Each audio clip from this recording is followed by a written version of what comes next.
અંગે સારા સમાચાર સામે આવી રહ્યા છે। વધુ એક જહાજ પહોંચ્યું છે। કચ્છના કંડલા પોર્ટ પર પહોંચ્યું છે વધુ એક જહાજ। 20,000 ટન એલપીજી લઈને સીમી જહાજ પહોંચ્યું છે। હોર્મુઝ સ્ટ્રેટ પાર કરીને ભારત પહોંચ્યું છે આ જહાજ। તો ગઈકાલે રાત્રે ઓઇલ જેટી નંબર 1 પર સફળતાપૂર્વક ડોક કરવામાં આવ્યું અને 13 મેના રોજ હોર્મુઝની ખાડીમાંથી પસાર થયું હોવાનું સામે આવ્યું છે। તો ટૂંક સમયમાં એલપીજી અનલોડિંગ પ્રક્રિયા પણ શરૂ કરવામાં આવશે। કંડલા પોર્ટ માટે આ આવકને મહત્વપૂર્ણ માનવામાં આવી રહી છે। તો ઉર્જા પુરવઠા દ્રષ્ટિએ મોટી અને મહત્વપૂર્ણ હલચલ ગણાઈ રહી છે। તો આ સૌથી સારા સમાચાર હાલ સામે આવી રહ્યા છે એલપીજી અંગે કે વધુ એક જે જહાજ છે તે ભારત પહોંચ્યું છે। કચ્છના કંડલા પોર્ટ પર પહોંચ્યું છે વધુ એક જહાજ।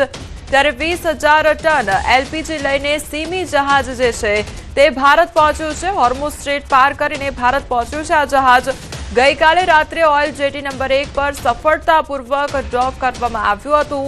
તો 13 મેના રોજ હોર્મુઝની ખાડીમાંથી આજે જહાજ છે તે પસાર થયું હોવાનું સામે આવ્યું છે।